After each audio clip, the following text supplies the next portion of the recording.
Hey, y'all, what's up? I'm Chris from Blackstone Cherry. It's time to blast off to the music universe. Oh, hard rockers, Blackstone Cherry, Kentucky boys, they are back with their 8th studio album. It's called Screamin' at the Sky. It's out next week, September 29th, via Mascot Records. And frontman Chris Robertson joins us from on the road on their tour bus on the way to Plano, Texas. And we got a nice little chat with him about the project and the band and just some of the greatness that they've produced over the years. Oh yeah, it was really fun. We've talked about music, what influences their style, the album artwork, which is gorgeous, really cool. The title of the album, I didn't say this in the interview, but for the title of the album, "Screaming at the Sky," I was thinking of that Simpsons meme with Bart's grandfather, Homer's dad, in the newspaper. It says, "Old man yells at sky." That's what came to mind when I thought about it. But of course, there's beautiful artwork with the album cover. So it's really cool. Told us a little bit about his routine on the tour bus. Just a really fun interview. Really nice guy. Yeah. This is our second time having him. Back in fall of 2020, we had him when The Human Condition was released, which was their 6th consecutive #1 debut on the UK rock album charts. I had him through phone at the time. Weren't able to get everybody on Zoom. And this time we're lucky we were able to get video with him. So without further ado, here's our interview with Chris Robertson. Chris Robertson of Blackstone Cherry. How are you, sir? Doing all right, doing all right. Riding down the road, waiting to get to Plano, Texas. I wonder if they got tackle boxes there. It's the kind of tackle box me and Daddy used to have was a Plano. I can only hope it came from here. That's awesome. Nice. That's awesome. Your bus looks really cool, what we can see behind you there. Yeah, this bus is like a damn spaceship on the inside. Everything's white, but it's kind of refreshing, but you almost feel like you're in a hospital at times too, so it's kind of weird. Not real sure how I feel about it yet. So, that's awesome. That's awesome. So you got a new record coming out this week, "Screamin' at the Sky." That has to be the coolest title for an album I've heard in a long time. Tell us about the title. And the cover art. The title came from the song title, and the song title came from an idea of, we've all been through some crazy ass times over the last few years, and the music just made me think about this idea of a group of friends around a bonfire just screaming all their worries away into the air. And that stems from a couple years ago, several years now. I just kind of finally had this moment. I was outside looking up at the stars, and I was like, your opinion doesn't matter, dude. Like you see all those stars up there and how big the universe is, and it's like, it just, some things you got to let go, just throw it into the cosmos and let it be what it is. And that was the kind of whole idea behind that, was a group of friends screaming away their worries around a bonfire, just letting go. And it was just this image painted in my mind. And so when it came time to name the record, it was like, it was just such a statement, and we felt like, no, we wanted to go there. And we had the guy that did the artwork, this guy's named Sam Mail. We had him do some artwork for us previously, but we just said, look, here's the album title. We want to see what your thought process would be on this. And he sent us back about 4 sketches, and we all immediately gravitated towards the one you see now. It was like the first iteration of that. And it was just like the way it ended up, where it's screaming the light to life, with the butterflies coming out of the mouth and the dead trees are falling off the back. It's letting go of the dead and screaming light, to life. It just said so much, I truly love the artwork. Yeah. And the album is out, like we said, September 29th. And I've listened to it, and it seems like to me, you guys are getting heavier as you make new albums. Does that seem like that with you guys? Yeah, I mean, I don't think it was intentional. I don't. It wasn't anything that we set out go, well, let's just make a heavier record. I think it's just the climate of the times, and and the things that we've all been through over the last several years, leading up to this record that led the music to be the way it is on this one. But it most definitely came out. This is by far probably our heaviest record to date. Yeah, yeah. And you guys collectively wrote this while on tour? Yeah, the majority of it was written, after sound checks or on days off or even after shows sometimes. We'd be on the back of the bus with Pro Tools opened up with an iRig and a guitar and a bass and a microphone back here, getting Yeah. ideas out whenever they strike. Oh, that's I got a guitar that's beside me. Well, it's in my bunk now. That way there's a little more room in the back lounge because people are starting to wake up as we're riding. But I normally have a guitar sitting back here. Yeah, I yeah. was going to say it is scarily quiet on that bus right now. Well, the majority of people are probably still asleep or up in the front lounge because they know I'm doing interviews back here. But Oh, you're in the back. Okay. Yeah. yeah, we should have been to the venue by now, but like I said, we hit traffic and it is what it is. So hopefully it's not too bad. But I think we're in Dallas now, so we should be in Plano soon. Yeah. That's Well, cool. for those who, have had a little taste of the singles that have come out, what can fans expect on this project? These songs are really. I think they show a lot of growth in the songwriting. I think they show a lot of growth in the production elements and things like that. And I don't know, man. It's always a difficult question because you don't want to tell people what to expect because you want them to make it up for themselves of what it is. Um, so I prefer to let people listen without a preconceived notion, but I'm excited for people to hear the way we've structured some of these songs and the dynamics in some of these songs and things like that. Yeah. And you guys did a unique recording process. You actually in a theater, like a Hmm. 10 or 1,000-person theater in Kentucky. Uh, yeah, it's a theater we perform in every couple of years. We try to anyway. But it's called the Plaza Theater back home in Glasgow, Kentucky, and it's essentially a 1,200 seat theater that was built, I think, in the 20s for public performance theater, like plays, things of that nature, without microphones. So it's a beautifully acoustic building, and we decided that we wanted to track all the drums there. We had recorded drums at all the studios around, or had worked in them to some degree, and kind of knew the drum sounds, but we wanted to just try something different. And the theater seemed to make the most sense, but also be the most terrifying at the same time because we had no idea how it would translate. We knew what it sounded like standing in the room, but the translation of that with microphones isn't always the same. Right. Right. I also But wanted to ask, just go ahead. no, I was just saying, it ended up turning out absolutely amazing. The drums sound phenomenal on the record. Yeah, they do. And Buddy's a drummer, so I think he can agree with that. Yeah. Right on. So I wanted to ask you, Chris. We're finding it's surprising to me, but it shouldn't be because music people can be influenced to do styles of music from all over. But it seems like there's a surprising number of hard rock bands that come from the South, like you guys in Kentucky.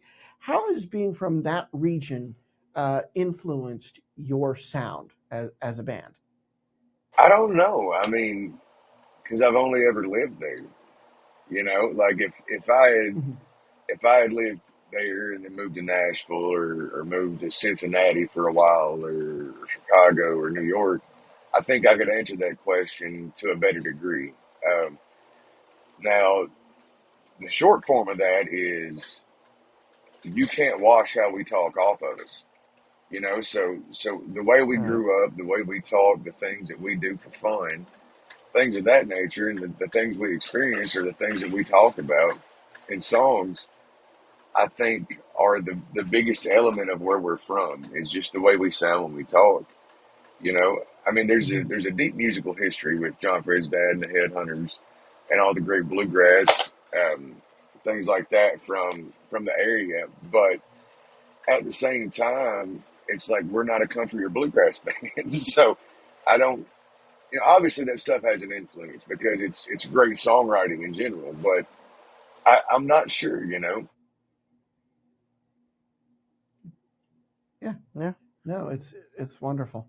Yeah, yeah. The guy from Three Doors Down the gentleman from Three Doors Down that we interviewed, he said, when you're singing in a Southern accent, you have to be trying to be singing in a Southern accent. So it's funny you say how you talk versus how you sing, because to hear anybody perform rock music, you can't right away tell where they're from. It's the Yeah. same thing with like British singers; they don't sound British No, when but they sing. So it's, that's you know, interesting. funnily enough, we've been told before that the reason our songs didn't work on radio is because my voice is too southern. And I'm like, what? I can only sing with the same voice I speak with. I don't know how to do another voice, you know. So it Mhm. is what Right. it is. I mean, it's a blessing and a curse sometimes, I guess. Yeah, I mean, it Yeah. worked. It worked for Skinner. I mean, what are they talking about? Because Well, but yeah, I think their Skinner Southern never really got drawl, played. whatever. Skinner never had a radio number one until 2000 and something with Red, White, and Blue. They were Yeah. never a radio. Well, They never got played with the radio love much. So, I mean, I guess it makes sense, kind of. yeah. But then that brings into question, how relevant is radio anymore if you're able to tour and pack houses and do things without a ton of radio support behind you? We talk about this on this show all the time. The dynamic is shifting in favor of the artists, not in favor of the corporations that want to gatekeep the music. Right, you've got so many artists being able to have careers now without major label support. I'll say this: the radio thing is it is a big help, obviously, because if people are hearing Mm-hmm. you on the radio all the time, they're going to want to know and come see it. You know, if the society we live in, if people have to dig for something, a lot of times they're not going to dig too far because they can find a shiny penny in the process. You know, Mm-hmm. Mm-hmm. so it helps bring you to the forefront more to the mind of people, obviously. Um, so it's great to have, you know. But if you don't have it, you got to be willing to go out there and just grind and play shows. And the new album, you guys self-produced it. It's got 12 songs, and fans of you all are going to know the bassist Steve. But this is actually the first project with him, correct? Mhm. Yeah, this is the first recorded thing we've done with him, other than the live at the Royal Albert Hall DVD and record. Steve has been absolutely amazing. You know, look, dude, anytime somebody comes into something that's been established for damn near 20 years, there there's going to be some kind of learning curve or something, you know. But it really wasn't much at all. It was like Steve's always been here. I think my favorite reviews were when Steve did the first tour with us, and people said we weren't sure how to take him, but it's like he's always been here. Mm-hmm. You know, from Mm. a fan perspective to being a guy that's been in it from the beginning, it's like the guy's always been here. You know, I don't know how else to describe it, but you know, in life sometimes you meet people and there's just an instant connection. And Steve's a guy we had known for a long time, and he had never played bass till Blackstone Cherry. So there you Oh go. wow. Steve's a guitar Yeah. player, Wow. always has been. But I called him and said, "Hey That's man, how good a crazy. bass player are you?" And he said, "Pretty good, I guess." And I said, "Well, cool. Can you fill in for us this weekend? We got 3 shows." And he said, "Let me make a few phone calls." And we showed him the songs, and he's been the bass player for Blackstone Cherry ever since. Nice. Awesome. Live at Royal Albert Hall. How was that? I mean, to know the music made the jump internationally and to play such a prestigious place. How is that for you guys? And also with your new bassist, with Steve. The Albert Hall was really really big, and that's kind of been a milestone for us for a long time. You know, we had done the Brixton Academy, the Astoria, all these legendary venues, Wembley Arena several times. We just couldn't get Mm-hmm. the Albert Hall for some reason, and then we had it booked, and then the world shut down, and we thought we were never going to Oh. get our shot. You know, we thought for sure the pandemic had taken away our opportunity at that. And I know that sounds, you know, a little selfish, um, granted of what it took away from some people, but for us as an entity, that was, you know, the biggest thing for us. to date on so many levels personally, and it was taken away, and we thought it was never going to happen. So when we were able to secure the date again, we had to figure out how to film it and do all that stuff, and just what a way to cap off Steve's first tour with us, with a live at the Royal Albert Hall live performance filmed for eternity.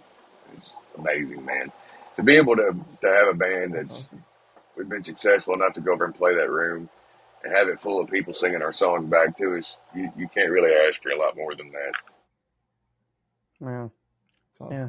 Well, to wrap up the album here, project available: white solid vinyl, limited edition vinyl box set, CD and digitally. Did the vinyl, I'm guessing, sell out by the time it's released? I know that's like a popular format right now. I'm not sure. I'm just hoping I get a copy of each color to put up at the house. I didn't even get to do that last time. Yeah. Oh no. Yeah, I've got one regular copy, so I mean I can still listen to it. I like listening on vinyl too. I like vinyl with headphones. I don't know why, but it's just a vibe. Interesting.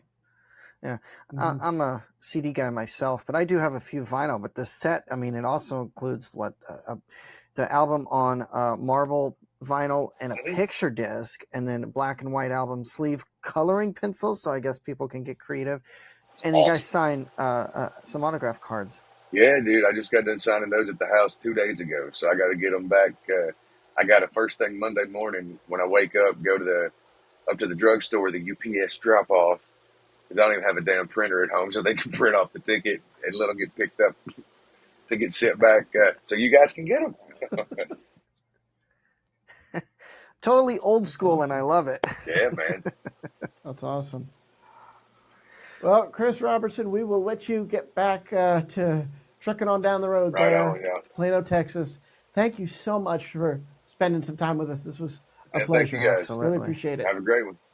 Yeah, the album's pretty heavy, and first when I became aware of them, I wasn't quite sure of labeling them in like a hard rock band. It was, I thought, more of like a kind of a classic rock, blues rock, and might have Mm-hmm. been that at one point. But now they've gotten pretty hard with this album, and I'm digging it pretty well. There's a lot of crunchiness to it, a lot of big drums, which of course I always like, and double bass and stuff. But really neat how they Now, recorded it in a theater.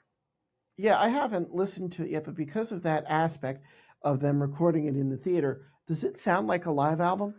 No, I mean, no, it sounds like a studio recording. One thing we didn't talk about in the interview was, they rented it. They rented the theater out in June of 2022 Mm-hmm. and brought all the recording equipment. And then they set up the control room in the basement, and the drums were in the live room in the Awesome. theater. So makes it really sound cool. But no, I could not tell by listening to it that it was recorded outside of an actual professional recording studio. So it sounds great. I'm digging the project. Very cool. Well, go check it out. It's out for everybody on September 29th. For the Music Universe podcast, I'm Matt. And I'm Buddy. Thanks for listening and watching. Be sure to hit like, subscribe, and share on our socials at The Music Uni. Check us out at tmupod.com and themusicuniverse.com. Take care.